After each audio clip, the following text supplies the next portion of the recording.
Good evening, Mr. Chandrasekaran. We meet in difficult times, at a time when this country has seen probably the worst air crash in recent times, at a time we can still hear probably the cries of help that may have gone out at that time. I want to ask you, Mr. Chandrasekaran, you said this was the most difficult time that you and your company have faced.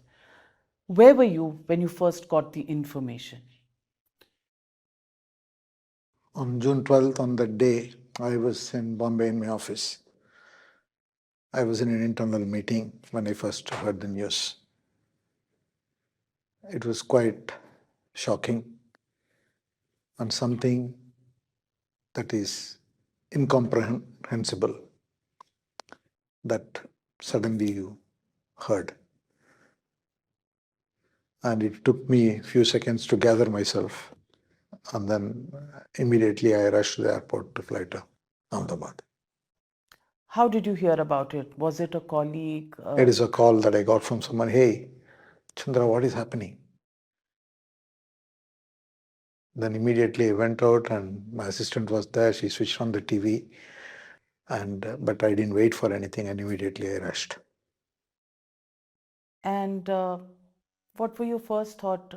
Did you get the information on what were the casualties like, what had happened, or was it just instinctive that you ran and left? I knew immediately I have to go to Ahmedabad. So I asked the office to immediately arrange the flight. I will go to the airport.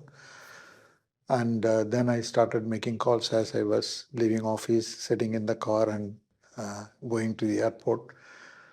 I was making calls to Air India, making calls to our people in Gujarat, our manager in Gujarat. There are many Tata companies, and so getting information piece by piece.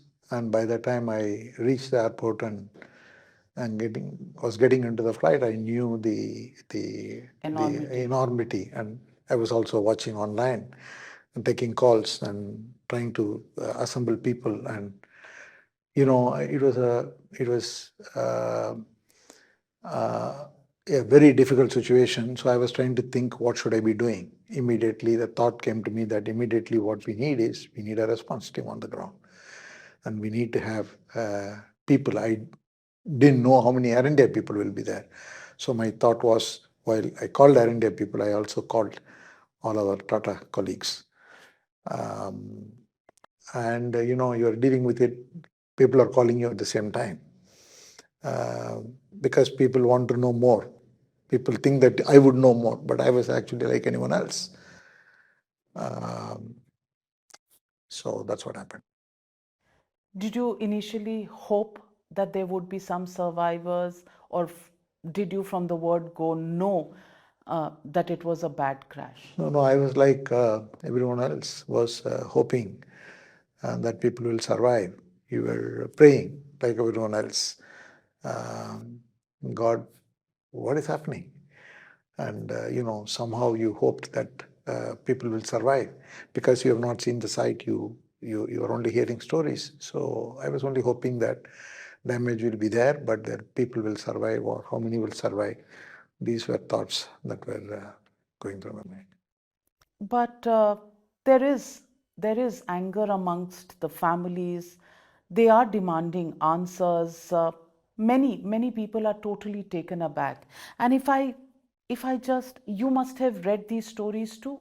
There was the Joshi family. The father was settled in London, in UK, was coming back to pick up the wife and their 3 children. Those pictures have been there across social media, across various media, and the entire family was wiped out. Then there is the case of there was Arjun Manubhai Patolia, who came to just give his wife's ashes away. She had died earlier.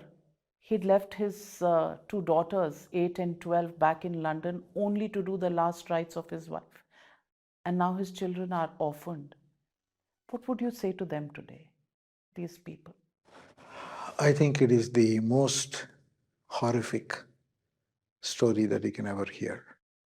It is such a heart-wrenching situation.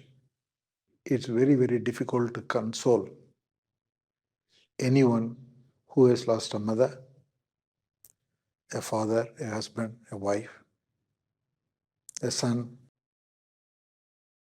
It is very, very difficult to console. Whatever you may say, it cannot be sufficient enough to console them from this loss. So all I can say is that I grieve with them as much as they do. And when I say this, I mean it for me and all my Tata colleagues. We just want to consider them as part of the Tata family for life. But there is no life. It is. They have gone. But the families that they live today, we just have to be with them. All we can promise is we will be with them and I will be with them.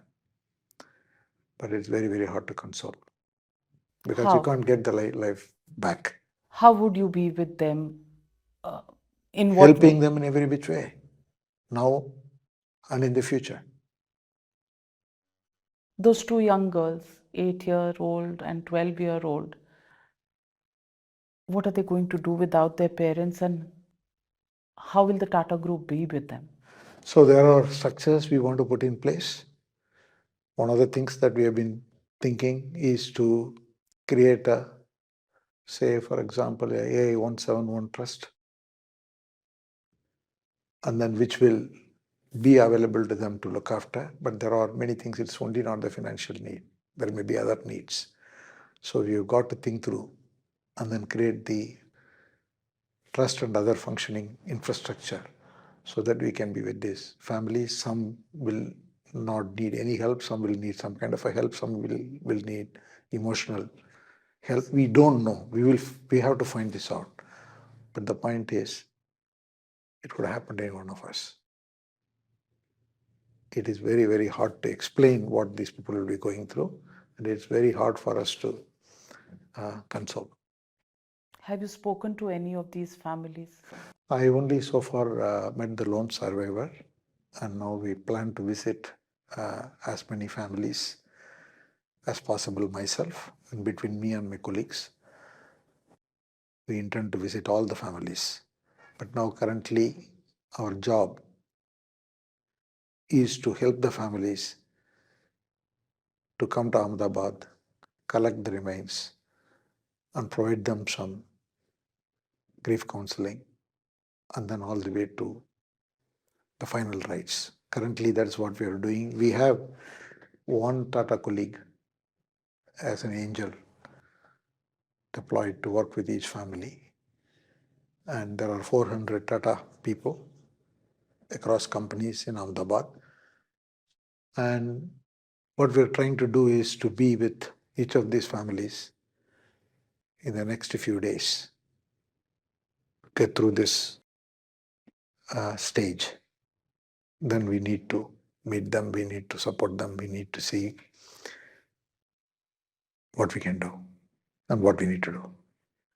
Mr. Chandrasekhar, on the first day, there was a statement where you said you need a transparent investigation into what happened.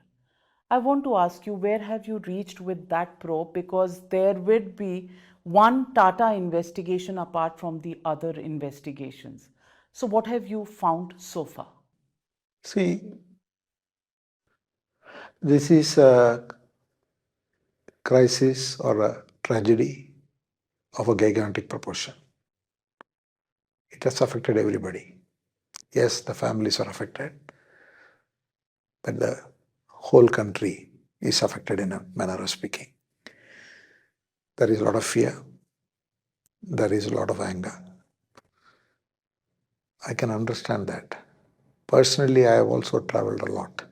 In my life, I used to travel 200 days internationally a year for 20 years. And I have faced flight diversions, flight cancellations, all kinds of issues. And every time one small thing happens, you get affected. And this I can understand what is the level of fear that would have set in. So everyone wants to know what happened. And I can tell you, I also want to know the same. Unless or otherwise we know what happened, there is no hope to fix it so that it doesn't happen again. If we know what has happened, then there is a chance to fix it so that it doesn't happen again. But we have to go through the process. Airline systems are quite complex, and the airlines have been built with a lot of redundancy. If such redundancies are not there, these kind of incidents can happen very often. So the fact that these are rarity is because such systems are there, but still this occurred. So unless or otherwise we wait for the investigation, we can get into a lot of speculations. There are speculations about human error, speculation about airlines, speculation about engines, maintenance, all kinds. There are a lot of speculations and a lot of theories. But the fact that I know so far is this particular aircraft, A171, that particular tail, has a clean history. Has a clean Clean history. history. And the two engines, both engines, the right engine was a new engine put in March 2025. The left engine was last serviced in 2023 and due next maintenance check in 2025 December. And both the engine histories are clean. When I saw that, I couldn't find anything with the team. Both the pilots are exceptional pilots. And the captain, Sabarwal, has more than 11,500 hours of flying experience. And the first officer, Clive, has more than 3,400 hours of flying experience. What I hear from our colleagues is they were excellent pilots and great professionals. So we can't jump to any conclusions. And there are a lot of theories, and you see them in YouTube, you see them in media channels, you see them on other channels, and a lot of experts. So all I would say is that unless we wait for the investigations to come through, and I am told by all the experts that the black box and the recorders will definitely tell the story. And so we just have to wait for that. And before that, it's very important not to jump into any conclusion. So if you're saying everything was perfect, the engines, one was new, one was due for servicing only by the end of the year, then what went wrong? There So are I two can't- questions. There are two questions that are being speculated on. There are only 2% of air crashes worldwide where the crash happens in the ascending period of the aircraft. Only 2%. And this AI 171 was one of those flights where, while taking off, the crash happened. With such low data in terms of percentage probability, what happened? See, Navika, as I said, I am not an expert to be able to decipher this. All I know is the facts, the records that I have seen. I'm not to say this is ruled out, that is ruled out. I can't say any of that. And that has to come out of investigation. Till then, we've got to be patient. And there is no way to draw any conclusions. And I know exactly what you know. Anything more than that, I But have. you're the Tata Group, and you said you would have I a have the separate investigation. No, we can't do any separate. Any preliminary? No, we can't do any separate investigation. All the records will be with the DGCA, and the DGCA has set up those commissions, and they will do the investigation. There is no independent investigation possible. So no preliminary probe by Air India itself, internal probe? There is nothing we can do. We can only see our records. Were there any red flags? No. Were there any maintenance red flags that had been put out by DGCA? We understand two I show have cause seen this. notices. I have seen this record for these aircrafts and the engines and the pilot record. I sat with the team, discussed this, and I didn't see any red flags. Nor did they highlight any red flags. So now we need to wait for the investigation. Nothing from DGCA? Nothing from DGCA yet. But DGCA has fined you in the recent past over the last maybe year or so, where there have been several fines that have been put on Air India for different kinds of red flags and maintenance issues. And I can read out to you these. The DGCA put a 30 lakh fine because Air India and Air India Express did not meet operational robustness, maintenance related delays. There have been different kinds of fines. See, Navika, the point I am making is that what I am giving you, the information, is very specific to this tail number and these engines and this pilot and this incident. And any safety related issues, we take it very seriously. See, there are two things in the airline. One is very core, which is the safety, and there are other things that you have to do.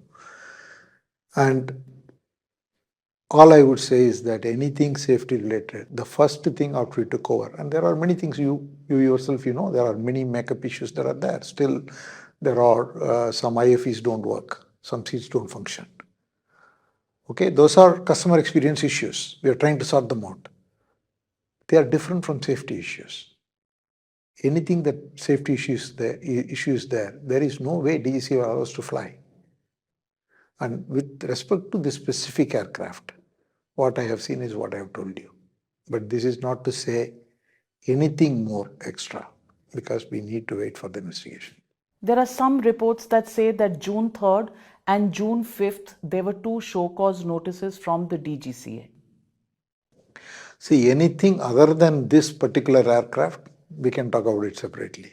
But all I am giving you data is only with respect to this incident, this aircraft, these engines, and these pilots.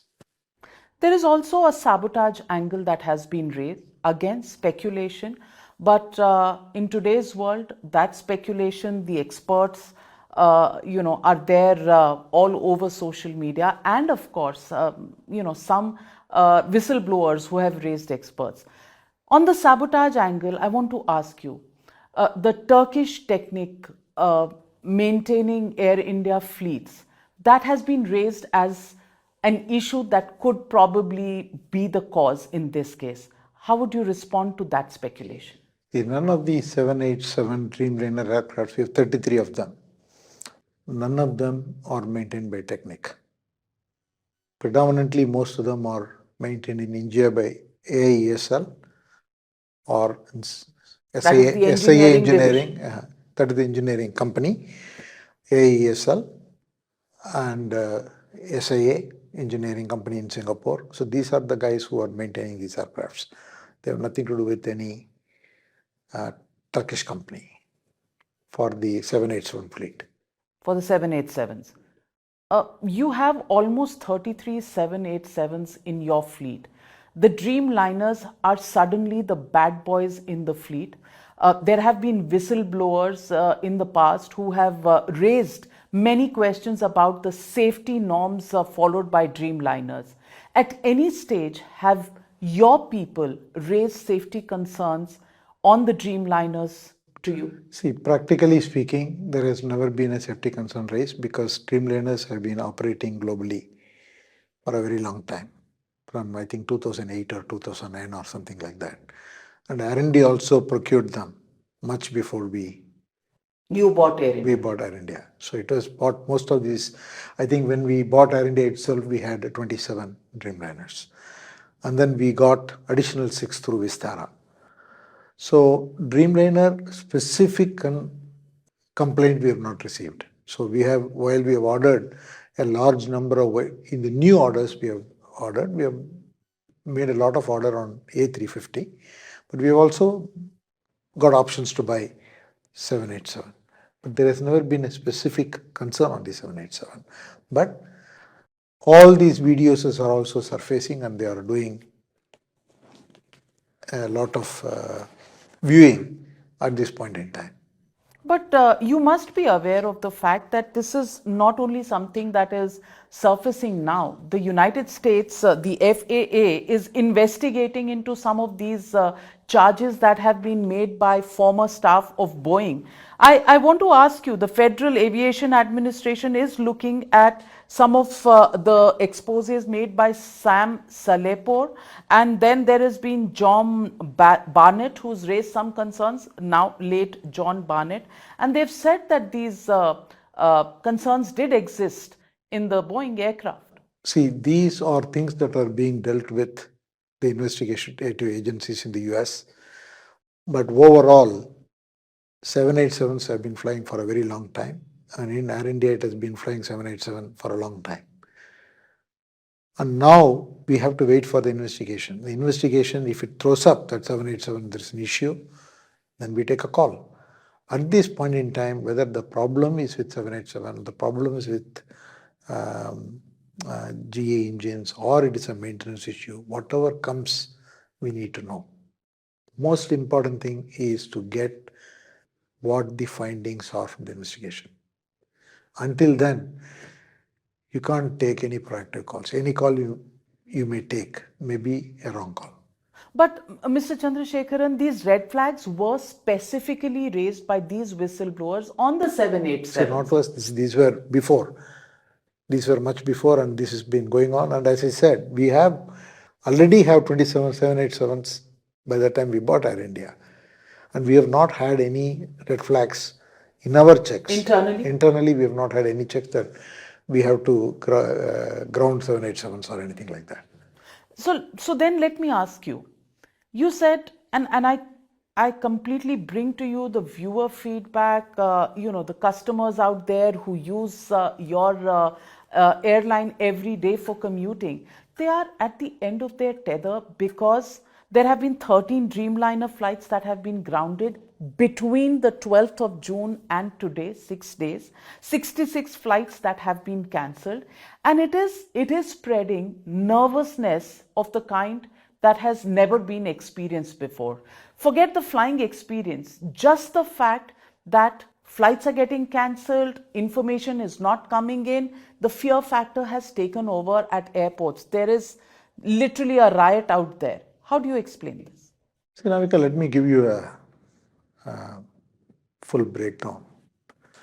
First, I would like to say that there are more than 1,100 flights that we fly every day. And in the last 6 days, there have been in general anywhere from 5 to 16 or 18 flights, depending on the day, that have been cancelled. Okay, first that's that number. Second, what has happened in this period of 6 days? There are 3 things are at work. The first thing is we have had to go through the DGCA checks. The moment the accident happened on the 12th, DGCA has mandated additional checks to be done on all the 787s. So we have had to ground many 787s, and as a result, we are short of aircrafts and we had to cancel those flights. That is one cause. How many of the 24? 33? I'll complete out of the 33. About 24 have gone through the checks. The remaining are going through, and it is taking time, but it will get through. The second reason is also this whole airspace has got closed. Iran and the whole thing that is happening in Middle East. So as a result, flights have to be diverted. When the flights are diverted, many other flights gets cancelled. And these two have a knock-on effect, because if the flight doesn't arrive in time, that flight cannot take off. And when that cannot take off, we have to cancel it because there is no aircraft. The third is technical issues. And when we take off and land in any destination, you must know that we'll be doing line checks. And every now and then, it is common for in the line checks to find some spare part to be changed or something to be changed. Not in every flight, but it does happen. So because of that, there may be delays. If the spare part is there immediately, they change and immediately they take off. If the spare part is going to take time, and even if it comes and then they fix it, they may lose the slot of Taking off, yeah. not taking off or landing because they will close the airports at 10 o'clock, some places, etc. So these are the three things that have caused. It is not all our technical errors, but I agree with you. Air India could have been very proactive in terms of every day saying, if they are cancelling, why are they cancelling? As opposed to a flight getting cancelled, and in these 6 days, because see, normally if they had not communicated, then it wouldn't create so much fear. But because of what happened on the June 12th, anytime there is something happens to a delay or a diversion or a cancellation, even if I was traveling, I will be afraid. That is what has happened. So we've got to do a better job of communication. We have not been good at it. You are admitting that communication hasn't been very strong. Absolutely. And what are the corrective measures that you are undertaking? So we have set up a communication team. On top of what we have in Air India, there is a regular comms team, and we have put a strategic communication team in place in the last 3 days. And today we have put out the first comprehensive media statement explaining all this, what happened on the June 12th, and subsequently why there has been so many cancellations. When you say, and give them this number, this is the total number of flights, 1100 flights we take, this is the cancellations, and why these cancellations have happened. And then we have taken an additional step. Because we are going to feel this kind of a disruption for some more time, our checks will be there.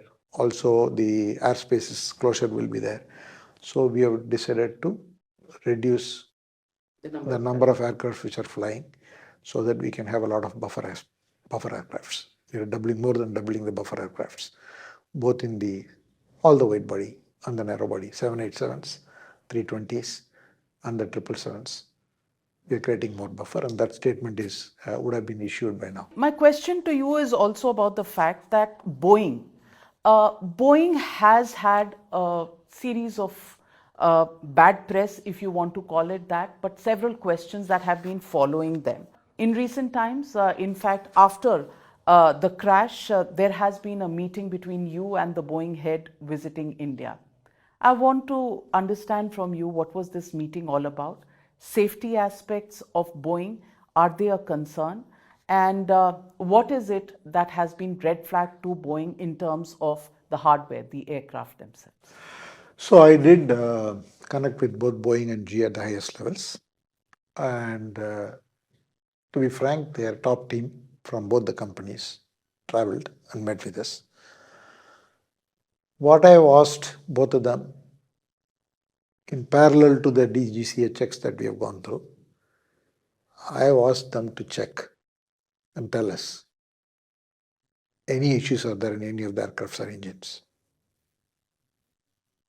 But if they haven't owned up to any problems despite whistleblowers, are you sure they will admit to any But we have to issues? go through the process. We have to go through the process. And I think, I at this point in time will not point finger at anybody.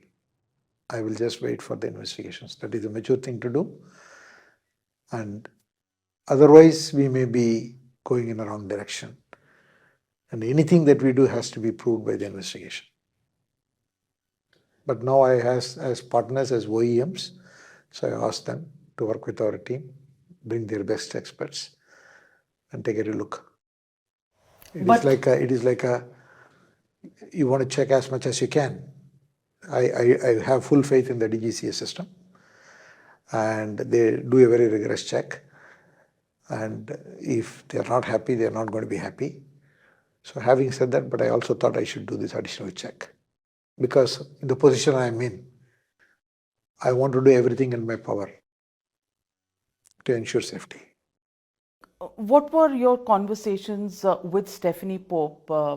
Because many people are today talking about the spate of technical snags, in quotes, that have hit Air India in the recent week. Uh, are these technical snags because of design issues, or are they regular stuff that often crop up? See, as I said, the numbers that you have said comprises multiple groupings. Some are very deliberate grounding of planes because we had to go through the DGCA type checks. Then a certain number had to go through or cancel primarily because of this airspace closure and diversions and disruptions due to that and the knock-on effect. Then there is a third category. So since we have not explained all of this, so every cancellation has been reported in the media, and I don't blame the media. I totally hold Air India and our team to account that we have to do a better job of communication. Since that was not done, everything is reported as a technical snag. But none of these technical snags are of the nature that the aircraft cannot fly. It is some part missing, something missing so far. And this is not to say that something else I will not see in the future. So at this point in time, this is the status. There is a, So Tata's. we have to give a very strong communication on a daily basis, at least for the time being, till such time the confidence is restored.